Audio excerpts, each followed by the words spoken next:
The mess hall aboard Outpost Theta 9 smelled like 12 kinds of regret, spiced neutrino rations, recycled moisture, and something gelatinous, the Zentari, called feast paste. Overhead lights flickered with the mood of an overworked AI, casting a moody pall over aluminum benches and whispered gossip. A group of newly stationed Galactic soldiers huddled around a pulse map table near the coffee replicator, eyes glowing, mandibles twitching, tendrils fluttering with smug excitement. The center of attention was Captain Borok, a tall, spined Glorvax, whose mouthplates clicked in arrogant rhythm. Earth delegation, Borok scoffed, tipping his metal ration cup toward a blinking red sector on the map. They sent a woman. Just one. A lieutenant commander. Probably a diplomat. Across the table, a young Flivic recruit, spherical, moist, and jittery, blinked his 6 eyes. They say humans are unpredictable. Unpredictable. Borok hissed a laugh. They're biological antiques wrapped in myth. Barely survived their own planet. Fragile. Emotional. They're females? Huh. They breed, they cry, and they bleed. The laughter that followed was cut in half by the scrape of claws on steel. K.R. had been quiet until now. He leaned over the table like a collapsed sculpture, 6 limbs coiled, eyes dull with old battle light. His voice a deep tectonic rumble. "Have you ever seen a human woman after you've hurt her crew?" he said, slow and grave, like a proverb someone forgot to warn them about. Silence dripped into the space where bravado had been. Borok narrowed his eyes. "This one Briggs, I think. Is she a soldier or a counselor?" K.R. didn't blink. "Same thing. On Earth." The mess door hissed open. Every spine, stalk, and slit pupil turned. Lieutenant Commander Nora Briggs stepped in like she already owned the place. Simple black boots, standard fleet jacket, and a thick auburn braid looped neatly behind her head. No weapons. No armor. Just a warm cup of something steaming in her hand, and an unreadable smile stretched across a pale, lightly freckled face. She scanned the room with the softness of someone checking weather, then made a straight line toward the coffee replicator. No one spoke. A timer ticked on someone's wristband. She took a sip, closed her eyes for a single breath, then turned to face them all.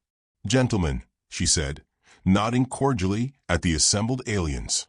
"I understand I'm the topic of interest." How flattering. Her voice wasn't loud, but it spread, like heat in a cold room. Too calm. Too collected. Borok tried to recover. "We were just noting the novelty. A single human officer for this joint mission. One with, shall we say, non-combat credentials." She tilted her head, as if confused. "Non-combat credentials?" He bared his teeth. "Caretaking. Strategy. Diplomacy." She smiled wider. "I find strategy and caretaking often intersect. In fact, my great-aunt once coordinated a humanitarian campaign that lost 3 Earth ships and eliminated 3 enemy continents. Efficient caretaking, wouldn't you say?" A pause. Then she offered her hand. Borok looked at it like it was a snake, then reluctantly extended his own clawed limb. The moment his digits touched her skin, his crest flickered involuntarily. Her grip was precise, not strong measured, like a surgeon studying a ribcage before slicing it open. She let go first. "Captain Borok, was it?" she asked. "Yes. Lovely to meet you. I'm here to make things smooth. Clean transitions. Minimal damage. That sort of thing." The Flivic piped up, nerves quivering. "Minimal damage to what?" She looked him dead in all 6 eyes and said gently, "To anyone who behaves." The tension in the room fluttered, confused. Half of them unsure if they were being soothed or warned. K.R. stood slowly, his joints clicking like tired gunmetal. "Borok, walk with me." "I have nothing to." "Walk." They moved to the side, near the glowing heat duct vents. K.R. didn't yell, didn't posture, just stared at the younger officer with something ancient in his glare. "You think they're soft because they cry, because they eat bread, because they say sorry. Let me tell you what I've seen."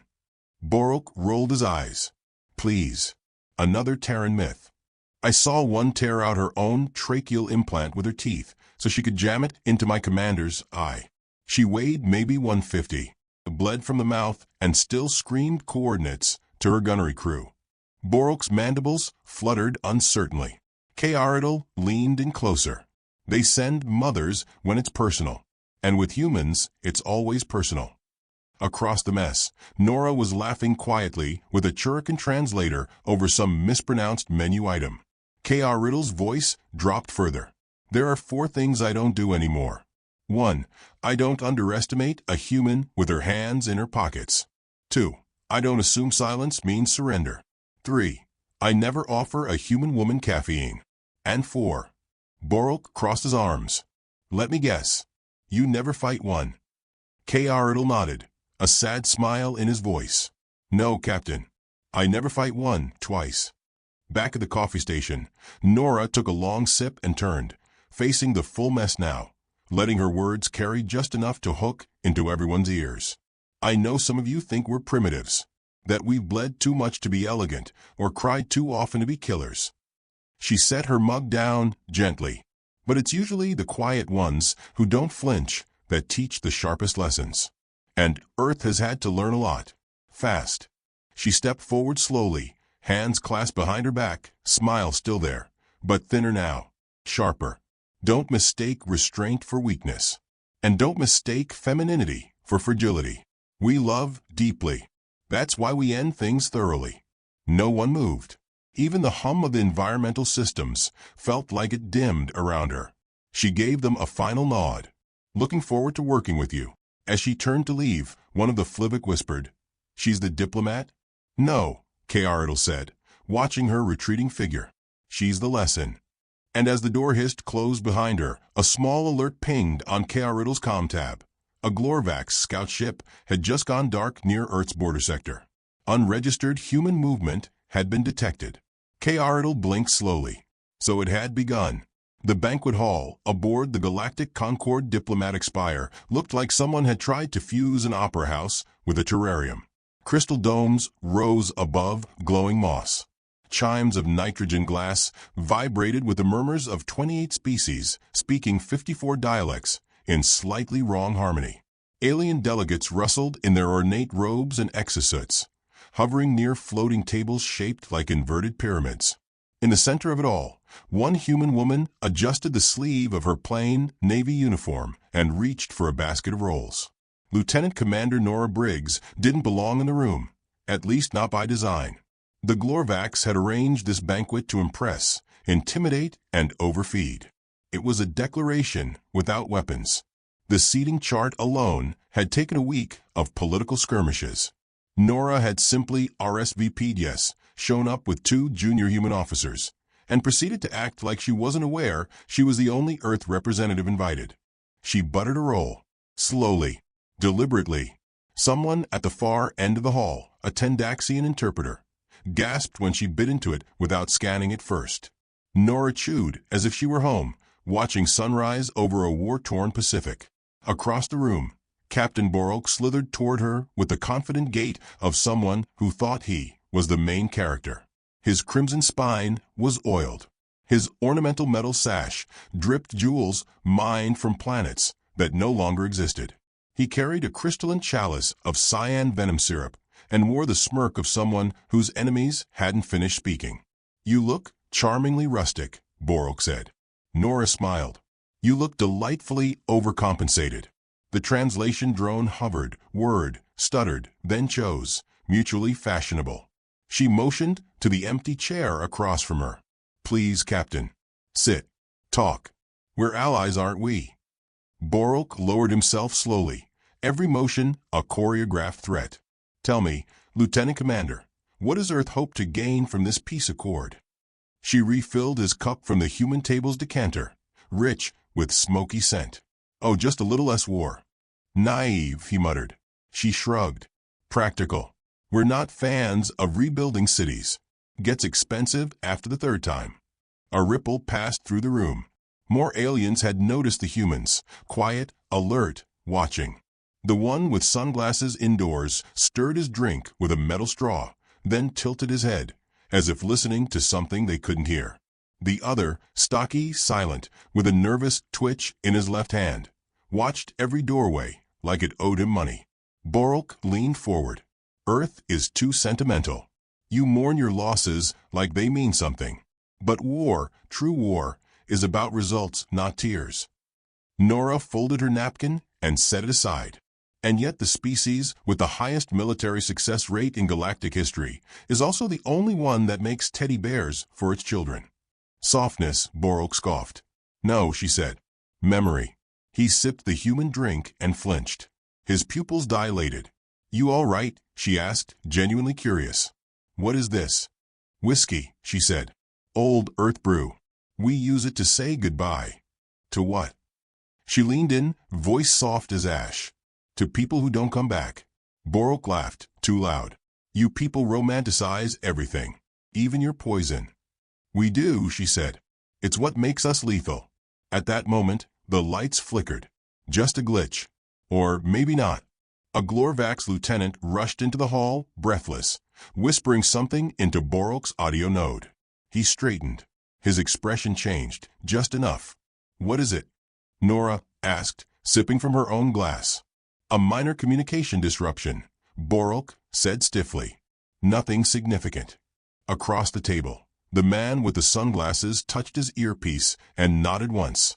So faintly, it was more a thought than emotion. Nora looked at her roll. Curious how many things start with nothing significant. Borok cleared his throat. Your officers, those two, what are they exactly? She smiled. One used to organize Earth's evacuation logistics during the orbital collapse. The other taught explosive theory to preschoolers as a joke. Guess which is which? Borok blinked. That's not funny. It is if you're human. The doors to the banquet hall hissed open again. A new group entered, Zentari guards, frantic. Behind them, a small drone buzzed. A hologram flickered to life in the center of the hall, unbidden, unauthorized. Everyone turned to look. On the projection, the interior of a Glorvax vessel. 2 human officers tied to chairs. Or so it seemed. Then the video resumed. One chair was empty. A single human shoe remained beneath it. The second officer looked at the camera, bleeding from the lip, and smiled. Hey, if anyone's watching, your brig has a blind spot. Left corner. Your ventilation shaft is unshielded. And you might want to check your lieutenant. He's not breathing. The feed cut. Screams rose from one side of the room. Several delegates stood. Borok shot up from his seat, eyes wide. You set us up, he hissed.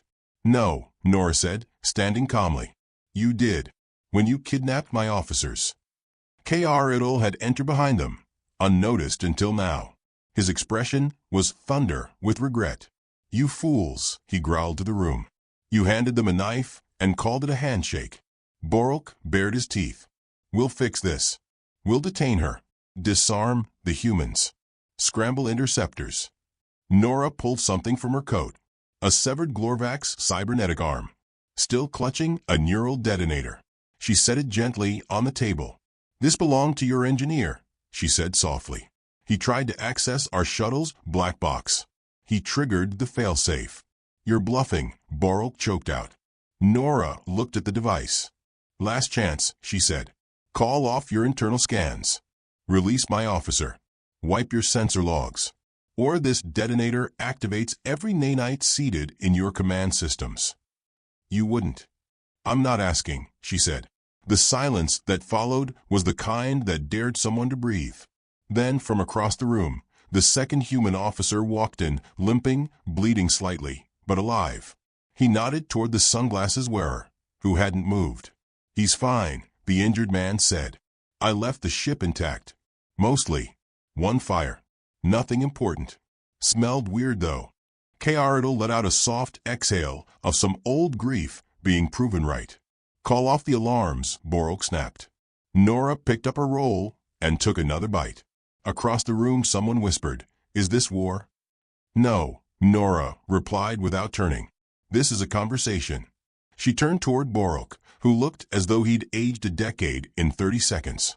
You thought you were testing our weaknesses, she said. But Earth doesn't wear its weapons on its sleeves. We bake them into our bread, bury them in our laughter, fold them into nursery rhymes. You should have asked before you touched the cradle. Borok's voice was a rasp. What are you? She leaned in, eyes like winter sun. A woman who got up this morning hoping for peace, she whispered. And you ruined her breakfast. She stepped back. Now, she said, raising her voice slightly, if you'll excuse me, my officers, and I would like to leave before dessert. It's impolite to dine with people who take hostages. Keartle stepped beside her. Let them go. Borok's hand hovered near his belt. Weapon or panic? Nora held his eyes. Don't. He didn't. They left together, boots echoing softly. As the doors closed, Keartle muttered, and now? Nora looked at her watch. Now the real part begins. From her pocket, she pulled a small device and thumbed a single button.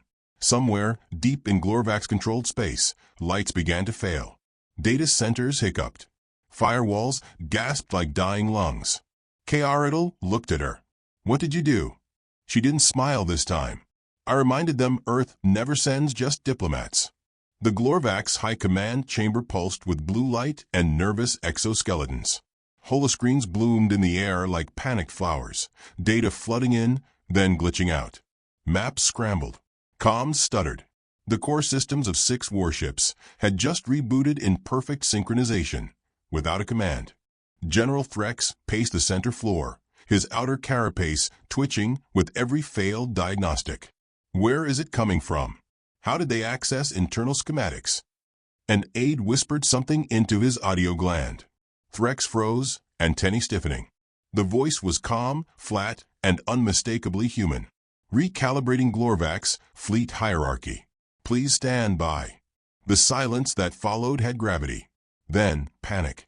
Across the fleet, gunships stalled mid-flight. Drone swarms froze in formation. Firewalls collapsed like dominoes, too symmetrical to be coincidence. At the heart of it, a quiet woman sat in her room on Outpost Theta 9, watching it all unfold over lukewarm coffee. Nora Briggs didn't blink. Her fingers moved gently across a small glass interface. No flashing lights, no alarms, just whispered confirmations blinking green as data siphoned like water through cracked steel. Outside her viewport, the stars remained indifferent. Inside, the trap she'd planted 3 weeks earlier finally bloomed. She'd let them think it was a dinner. Let them mock Earth's diplomat. Let them underestimate the woman who spent her 20s dismantling quantum viruses for fun. She smiled once at the memory of her superior officer telling her she wasn't ruthless enough for Black Ops. Then she'd built a career, proving him half right. She wasn't ruthless. She was surgical. Behind her, the door slid open with a chime.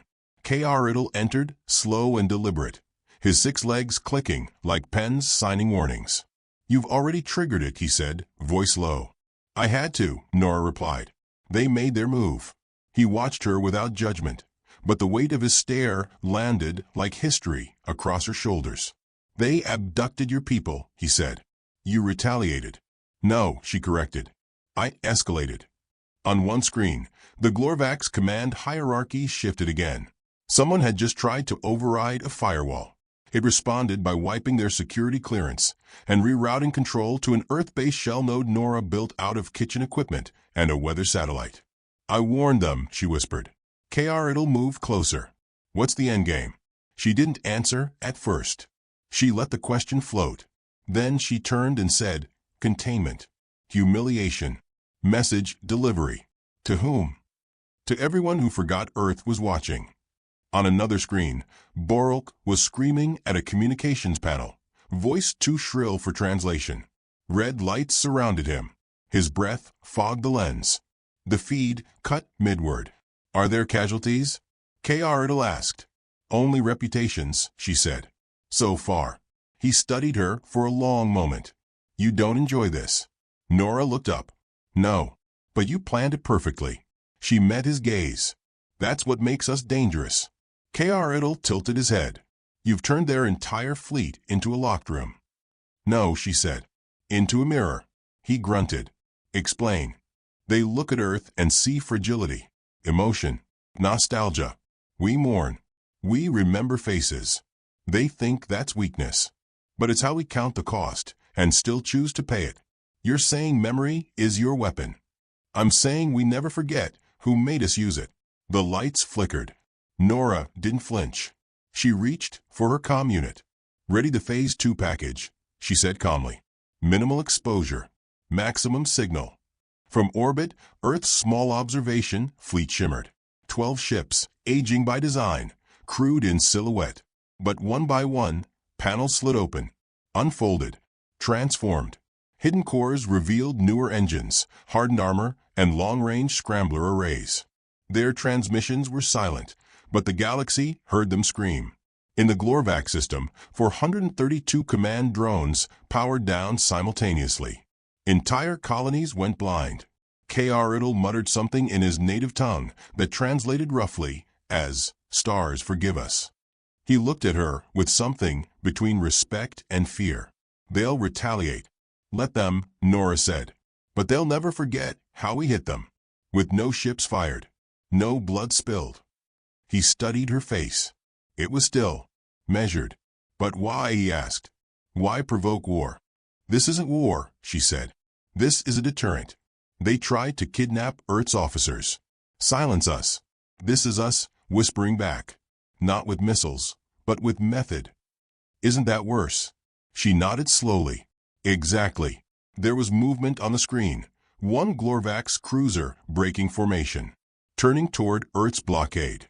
Nora tapped into it. A live feed appeared. Captain Borok's face returned, smaller now. Dimly lit, sweat gathering around his mouth plates. Human, he rasped. What do you want? Her tone didn't change. You're not authorized to ask questions. You can't do this, he snapped. You don't have the power. We do now, she said softly. You violated peace protocol. No, she interrupted. You violated it when you touched my people. When you turned a dinner into an ambush. When you mocked what you didn't understand.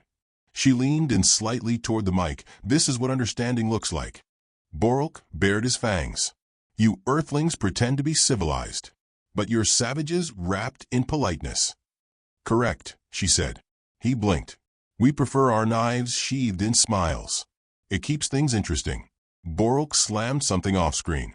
The feed vanished. A silence hung between her and K.R. Riddle.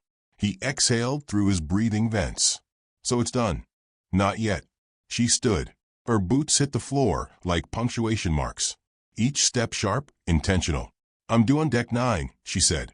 They'll want an official statement. What will you tell them? She paused in the doorway. That Earth is merciful, but not stupid. Then she was gone. K.R. Riddle turned back to the data displays. Glorvac's fleet maps dissolving. Protocol trees collapsing. He shook his head slowly. He remembered a young cadet asking him, years ago, what he feared most in war. He'd answered, a soldier with nothing left to lose. But he'd been wrong. The real danger, he now knew, was a strategist who had everything to protect. Back on Deck 9, Nora stepped into the communications hub. The console awaited her, live feed blinking green.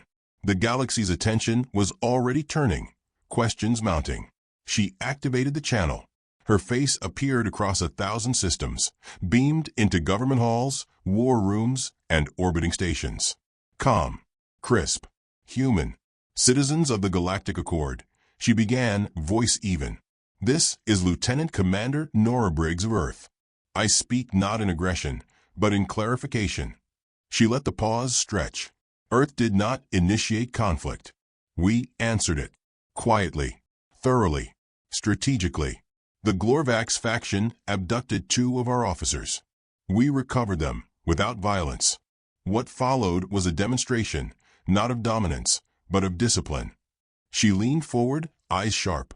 Understand this. Earth is no longer naive. We do not seek war, but we prepare for it, deeply, silently. Our restraint is not weakness. It is choice. One we make with every insult we let pass, and every provocation we choose not to answer. She exhaled slowly. But today we answered. Another beat. And next time we won't wait this long. She ended the transmission. And somewhere, deep in the wreckage of scrambled Glorvac's pride, someone whispered. She smiled the whole time. Nora walked out of the chamber, coat trailing, boots silent. A small ping echoed from her earpiece. Phase 3 authorization. Pending. Await signal. She tapped it twice, then looked out a viewport at the stars, unblinking, vast, and watching. Behind her, an aide asked, "Ma'am, what now?" Nora didn't turn around. "Now," she said, "we see if they're smart enough to be scared." The silence before the end didn't feel like silence at all. It was tension stretched to breaking. From the observation deck of Earth's flagship Morning Dove, Nora Briggs stood with her hands clasped neatly behind her back, staring out at the black velvet spread of space. Across the void, 12 Earth ships floated like outdated relics, scuffed, patched, ordinary. The kind of fleet no one feared. Until they moved. A Glorvax dreadnought shuddered. Not from fire. From the absence of it. Its weapons refused to charge. Its lights dimmed. The helm failed to respond. It simply drifted, a giant hollow beast, heavy with command and suddenly powerless. "Signal received," said the communications officer behind her, confirming Phase 3. Nora nodded once. "Execute," she said. The 12 Earth ships came to life with no fanfare. Panels slid aside. Obsolete hulls peeled open like beetle wings.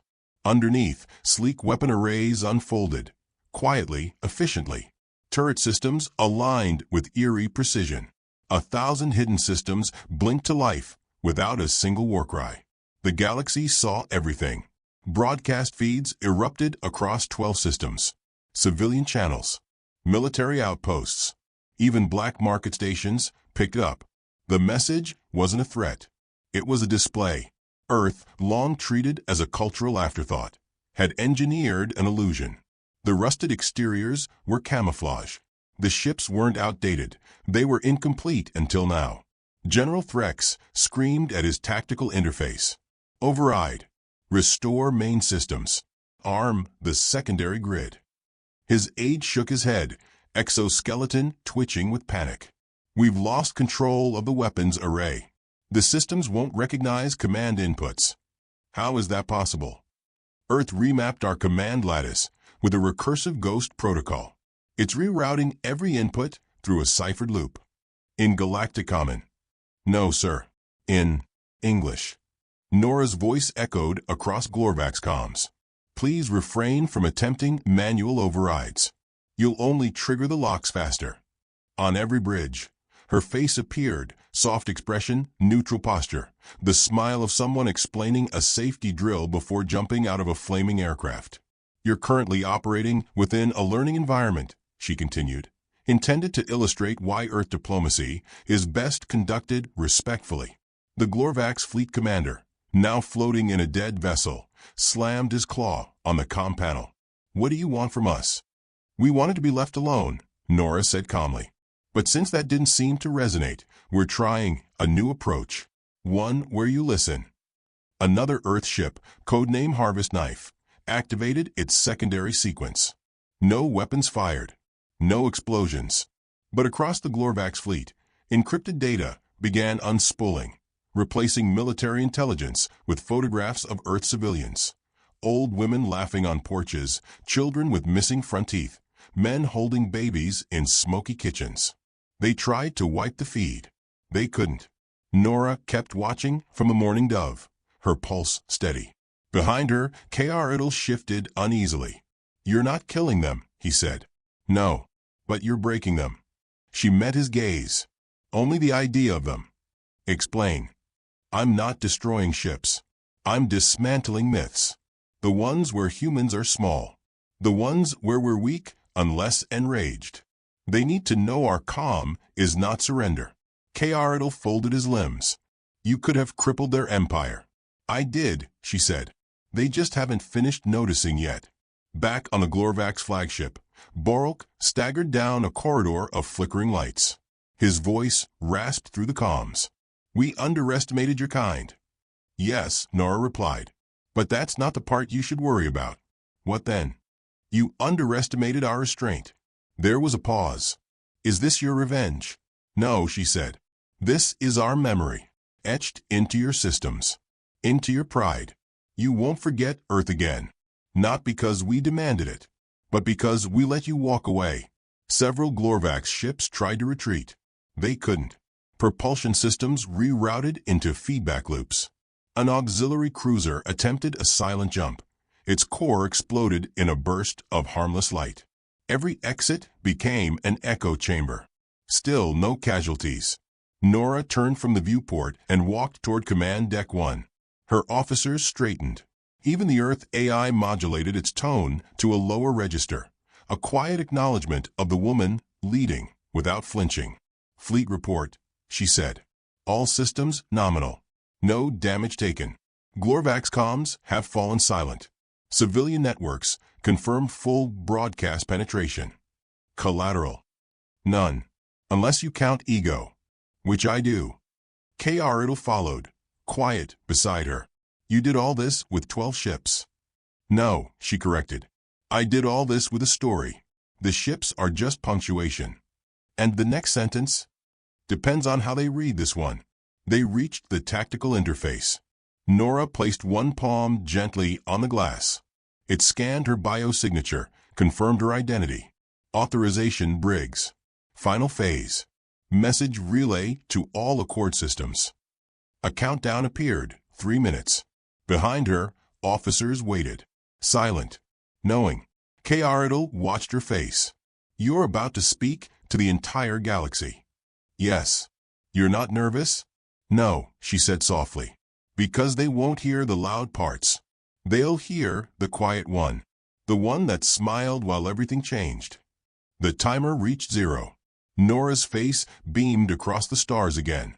"This is Earth's message to the Accord," she began. "We regret the actions that led to this display. We did not seek provocation. We do not revel in power. We do not hunger for conquest." She let the silence stretch. "But we do remember. Every insult, every name, every time someone called us too emotional, too primitive, too human." The camera drew closer. "We are polite because we know rage. We are measured because we've lived chaos. We smile not because we are harmless, but because we choose to be." She lowered her voice. "If you want peace, offer dignity. If you want war, try harder." She cut the feed. The room was still. K.R. stepped forward. "You just rewrote your planet's reputation." Nora shook her head. "No. I reminded them it was never fiction." Below the ships, Glorvax vessels floated helplessly. Lights dimmed. Hierarchy collapsed. On hundreds of alien worlds, broadcasts of the event would play for days. The 12 Earth ships transforming. The weapons never fired. The silence that screamed. And in every retelling, in every alien tongue, the moment that echoed was not the threat. It was her smile. On the bridge, Nora turned to her crew. "Begin withdrawal. Slowly. Let them watch us go." "Aye, Commander." K.R. stared out the viewport, voice quiet. "They'll never forget this." Nora nodded. "That's the point." And just before the last Earth ship vanished into folded space, a final command flashed across every Glorvax console. It wasn't a virus. It was a text file. One line. "Next time, send your best. Or better yet, send your women."